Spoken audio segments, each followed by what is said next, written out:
J'ai une bonne et une mauvaise nouvelle. La mauvaise nouvelle, c'est que le rêve de lancer une formation et de collecter du revenu passif est en train de mourir. La bonne nouvelle, c'est qu'il n'a jamais été plus facile d'atteindre ce fameux chiffre dont tout le monde rêve de 10 000 € par mois. Dans cette vidéo, je vais vous parler d'un changement sur le marché de la formation en ligne qui est apparu il y a quelques années et va encore s'intensifier en 2025. Si vous allez lancer un business de formation cette année, vous devez absolument comprendre ce changement. Quand je parle à un formateur qui a passé la barre des 10 000 € par mois en 2024, la plupart vendent un produit cher avec de l'accompagnement et souvent vendu avec un appel de vente. Et c'est dû à plusieurs tendances. Déjà, le simple fait que c'est beaucoup plus facile de vendre 5 programmes à 2000 € que 50 programmes à 200 €. Surtout que si vous devez vendre seulement 5 programmes par mois, vous pouvez le faire en appel de vente, ce qui convertit mieux généralement qu'une page de vente, donc vous avez besoin de beaucoup moins de prospects. Supposons qu'on veut faire 5 ventes à 2000 €. On va avoir un taux de closing sur les appels qui va être d'environ 40%, ce qui veut dire qu'on a besoin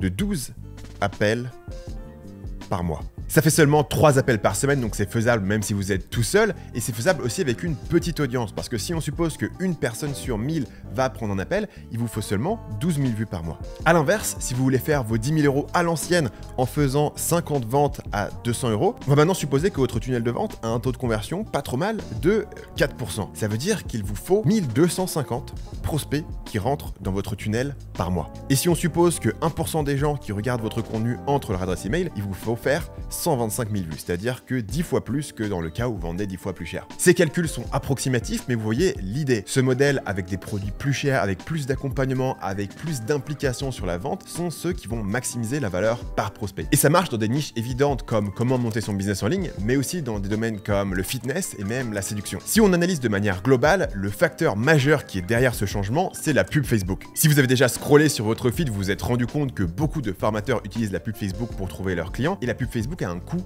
qui monte chaque année. Ce qui veut dire que vous devez tirer toujours plus de chaque prospect et donc vous n'avez plus vraiment le choix de prendre un business model qui n'est pas optimisé. Quand vous vendez des formations, surtout avec du trafic organique, que ce soit sur YouTube, sur Instagram, sur LinkedIn, vous n'avez pas besoin de maximiser votre tunnel de vente et votre valeur par prospect. Par exemple, sur ma propre chaîne Marketing Mania, on va même pas suivre quelle vidéo nous rapporte des clients parce que fondamentalement, c'est pas très grave, on sait que le business est largement rentable au total. Alors que quand on va aller faire de la pub, là, on va suivre le retour sur investissement de chaque pub, chaque audience pour pouvoir optimiser. Et bien sûr, derrière, on va beaucoup plus optimiser le tunnel de vente pour être sûr d'être rentable sur ces pubs. Ce qui veut dire que la tendance dont je vous parle n'est obligatoire que pour les formateurs qui font de la pub et qui n'ont pas le choix, parce que si votre concurrent tire beaucoup plus d'argent d'un prospect que vous, il va payer plus cher pour la pub et vous n'allez pas pouvoir survivre sur le moyen terme. C'est aussi un changement qui est fortement conseillé pour les formateurs qui vendent en organique et qui veulent maximiser leur chiffre d'affaires. Mais ceux qui veulent vendre en organique, ceux qui veulent garder un lifestyle pourront continuer à vendre les plus petites formations. C'est aussi un modèle qui est important à connaître si vous êtes débutant et que vous cherchez une méthode plus rapide où vous n'avez pas besoin d'une énorme audience pour commencer à vendre. Mais qu'est-ce qui se passe quand vous commencez à monter le tarif de vos formations? Les clients commencent à attendre beaucoup plus d'accompagnement, ce qui vous demande au départ de passer du temps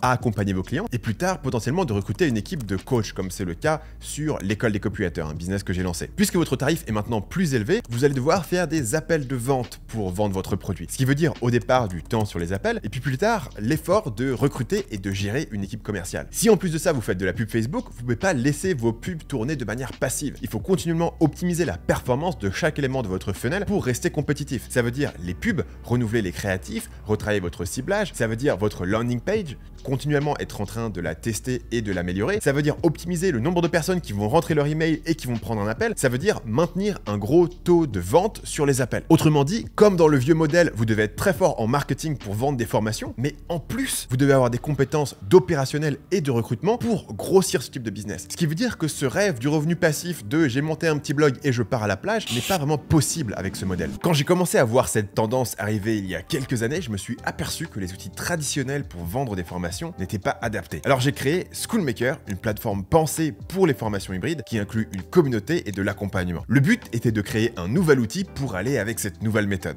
Schoolmaker vous permet d'ajouter des étapes sous chaque leçon, votre communauté est inclue dans votre espace de formation et vous avez accès à des fonctionnalités avancées d'accompagnement comme les lives, les coachings et ma préférée, les consultations. Cliquez sur le premier lien dans la description pour démarrer votre essai gratuit de 14 jours sur Schoolmaker. Les conséquences globales de l'arrivée de ce marché sur le domaine de la formation, c'est qu'on a des offres qui finalement répondent mieux à la demande des clients, plus on a des prix qui augmentent, ce qui veut dire que les volumes de chiffre d'affaires ont explosé. C'était assez rare il y a 5 ans de voir des formateurs qui dépassaient les 100 000 euros par mois, et maintenant c'est devenu assez commun. Mais en même temps que l'augmentation du chiffre d'affaires, ce nouveau modèle arrive avec une diminution des marges. Avant, c'était commun pour un formateur de tourner à 95% de marge, où le seul coût c'était Stripe et l'hébergement de son site web. Aujourd'hui, vous allez avoir des formateurs qui payent 25% de leur chiffre d'affaires en pub Facebook, qui vont payer 10% de commission à leur équipe de vente, qui vont payer environ 10% pour payer les coachs qui vont accompagner leurs clients, qui vont avoir 5% de coûts fixes généraux, ce qui nous amène au total à 50% de marge, et ça peut encore baisser plus pour certains. Donc si on résume de manière très caricaturale, le vieux modèle c'était de faire 10 000 euros par mois de manière assez passive, et le nouveau modèle c'est de faire 50 000 euros par mois de chiffre d'affaires avec 50% de marge et plus de travail. Donc est-ce que ça veut dire que vous êtes obligé d'aller sur cette tendance?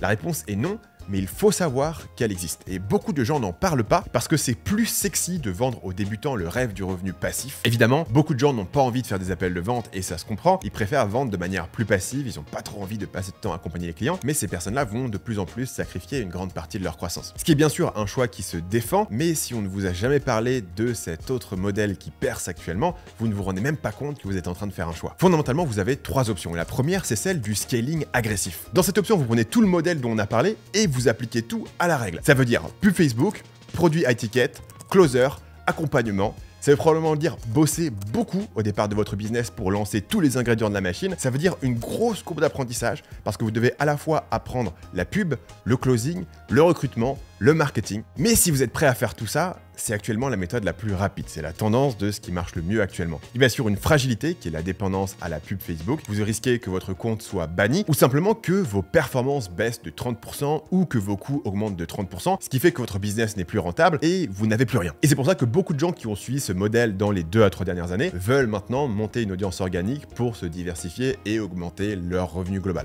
Ce qui est un peu ironique quand on voit que beaucoup de formateurs organiques veulent pour le coup eux se mettre à la pub. L'option numéro 2, c'est de devenir un créateur pour le lifestyle. Ça veut dire juste faire du trafic organique avec du YouTube, avec de l'Instagram, avec du LinkedIn, monter votre liste email, vendre des produits pas trop chers sur une page de vente, faire un business passif, minimaliste à l'ancienne, qui marchera toujours parce que si vous ne payez pas vos prospects, rien ne vous force à maximiser la valeur par prospect. Vous allez grossir moins vite, gagner moins d'argent, mais aussi bosser moins, vous casser moins la tête, avoir moins de stress. L'option numéro 3 est un mix des deux, c'est celle du créateur scaling. C'est de commencer avec du trafic organique, mais à la différence du créateur lifestyle, vous allez vous casser la tête un peu plus sur votre formation et sur votre offre, en faisant une formation hybride qui contient une communauté, en ajoutant un accompagnement qui peut être un accompagnement assez minimaliste avec des consultations, et tout ça va vous permettre de vendre plus cher, d'apporter beaucoup plus de valeur, et aussi de vendre sur une page de vente sans passer par des appels. Parce qu'il faut noter que les produits que je vends aujourd'hui sur appel de vente à des gens qui viennent des pubs, quand je vendais uniquement à mon audience, je vendais au même tarif sur une simple page de vente parce que les gens me connaissaient